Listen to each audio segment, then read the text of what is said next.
we are not being able to manage, how will the poor people manage? I think the parties will distribute the onions to the door steps and then they will get the vote.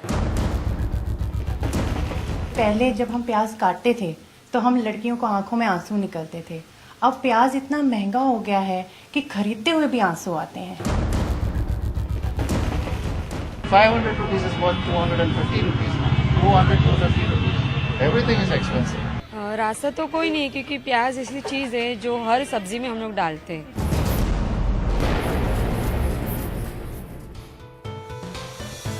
People across India are feeling the pinch of skyrocketing food prices that have now risen to the highest levels in 3 years. Hello and welcome to Rebooting India. I'm Shweta Rajpal Kohli. On the show today, we discuss what rising food inflation means for India's poor, for the farmers, middle class and also for policymakers. Coming up on the show in just a bit is an exclusive interview with India's Food Minister KV Kamath on runaway food prices. That's coming up in just a moment. We will also be joined in by our reporters Miloni Bhatt from Mumbai and Radhika Iyer joining us from Bangalore. Also two very special guests on the show. Rajiv Kumar, Senior Fellow at the Centre for Policy Research, to talk about the impact of inflation on the economy, and Devinder Sharma, well-known food policy analyst. But before we move on and talk about the ground situation with our reporters and the impact on the economy with the guests, let's take a look at how skyrocketing food prices are hurting different sections of society. Here in Hyderabad, we are at the makeshift living quarters of a migrant family from Kurnool district. 3-year-old Harita lives here with her parents and her grandmother. As always, inflation hits the most vulnerable the worst. Harita is unwell, coughing for a week now. The family too poor to even afford milk. The cough syrup over, the choice between buying a new bottle or vegetable for the evening. మా సంపాదన తక్కువ, ఆదికాలు ఎక్కువ. దాంట్లో సర్దుకుంటాము. Kilo తెచ్చుకునే కాడ అర్ధ kilo తెచ్చుకుంటున్నాము. అర్ధ kilo కూరగాయలు తెచ్చుకునే కాడ పావు kilo తెచ్చుకుంటున్నాము. For millions across India, this the harsh reality. Food now over 18% more expensive than last August. First off the plate, onions up by nearly 250%. Vegetables, rice and cereals too, hardly affordable. Here in Pune, if you are coming to a vegetable market with 200 or 300 rupees, thinking that you are going to get bag full of vegetables, just forget it. Onions, 70 rupees kilo. Beans, 120 rupees kilo. Asghar Katib, a computer operator and his 5 roommates, pool in 700 rupees each for groceries. His turn to cook today and the search on for the shop with the cheapest rates. पहले 40-50 में तरकारी आ जाती थी एक time की, लेकिन अभी 100 रुपए लग रही है. अभी खाली एक लिया मैं तो 30 रुपए लग गए इसको. Drought and heavy rains delayed sowing and supply this year, and then the hike in diesel prices pushing the overall inflation to a 6-month high. With Uma Sudhir in Hyderabad, in Pune, Imtiaz Jalil for NDTV. So what is the government doing about the situation, and are we likely to see any respite from rising food inflation? I spoke earlier with Food Minister KV Thomas. Mr. Thomas, we've seen prices of onions zooming 250% in August. When will we see these prices coming down? As the Food Minister, is there any assurance you can give to the people of the country? See, I answered this question in the Rajya Sabha when the discussion on the prices came. According to our calculation, by the end of this month or the beginning of October, new crop will be coming and the prices will be stabilized. See, you cannot crash down the prices. The prices should get stabilized so that the farmers should get a reasonable price and consumer also get onion at a reasonable price. This is what we always do, balancing between the price available for onion to the farmers as well as to the consumers. So I think by another 15-20 days, the prices of onion will come down to a stabilizing stage. But we see onion prices rising every year. The government was even aware of the situation and had anticipated it. Why aren't active steps taken to avoid this from happening? It clearly reflects the government's inability to keep prices in check. See, actually this issue we have taken into consideration 2009, and that day onwards we are trying to distribute onions during this lean season. That is why we are in contact with the state governments, that NAFED is the central agency, is ready to procure onion for the states during this Rabi season, that is March, April, May. And we can store it also. But unfortunately, none of the states have come forward. We have also suggested the APMC Act has to be amended so that the farmers can straight away come to the market and sell their products, but many of the states have not come forward. There is also a proposal for cluster farming around the major cities by the Ministry of Agriculture. They give a lot of financial assistance and technical assistance. Many petro cities have come forward. I think that may take some more period for that. With this cluster farming, as well as the onions that has to be stored during the Rabi season and then distributed to the states in the lean season, it has to be worked out. This year also we have started in touch with the state government so that at least in the next season this should not happen.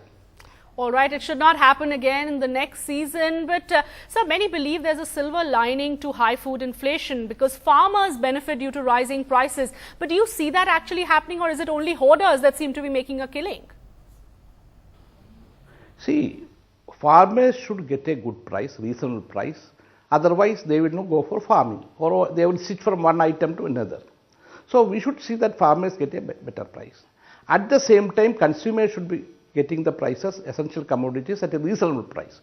So here is the balancing act. And naturally there is in between we have got the traders.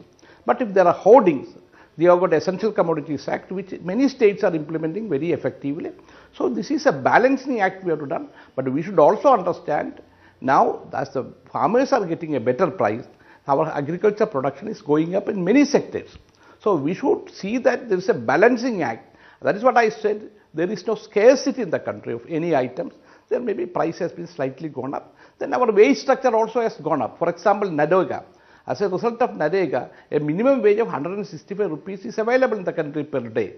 And wage structure, if we look at all over the country, wage structure is also better.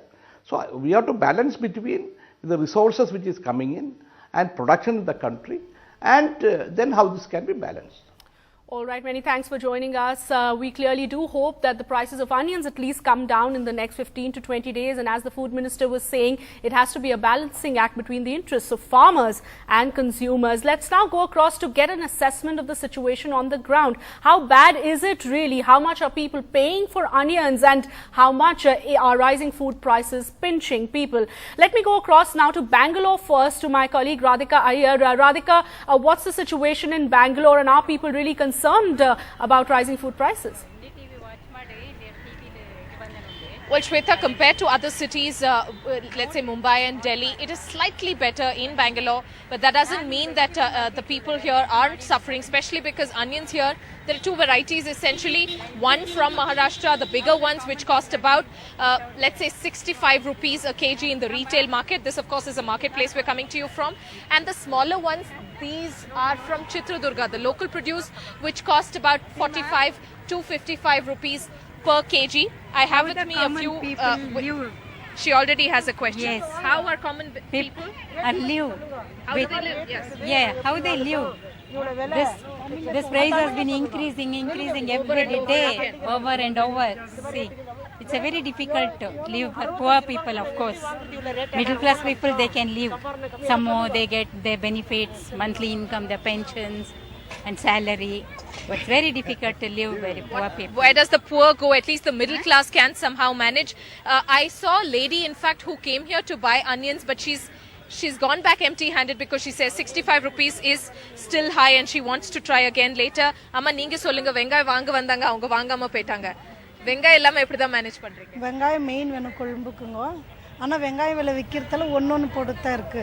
இதே இல்லாத tomato ஒரு 2 மாசம் முன்னாடி 50-70 rupees இருந்துச்சு. இப்போ வெங்காய விலை ஏறிச்சு. நெக்ஸ்ட் என்ன விலை ஏற போகுதுன்னு தெரியலங்க. எனக்கு வெங்காயம் தான் மெயின் கொழும்புக்கு. வெங்காயமே விலையா இருந்தா ஒன்னு போடா டேஸ்ட் வர மாட்டேங்குது. அது வெங்காய விலை எப்போ கம்மியாகும்னு எங்களுக்கு தெரியலங்க. வந்து கேட்டால் 70 ரூபாய் 80 ரூபாய் 60 ரூபான்றாங்க. So somebody has actually gone back without purchasing onions because they cost about 65 rupees a kg. We have with us another lady who has a question to ask. We have experts sitting in our studio. What is the question you want to ask, ma'am, as a common man?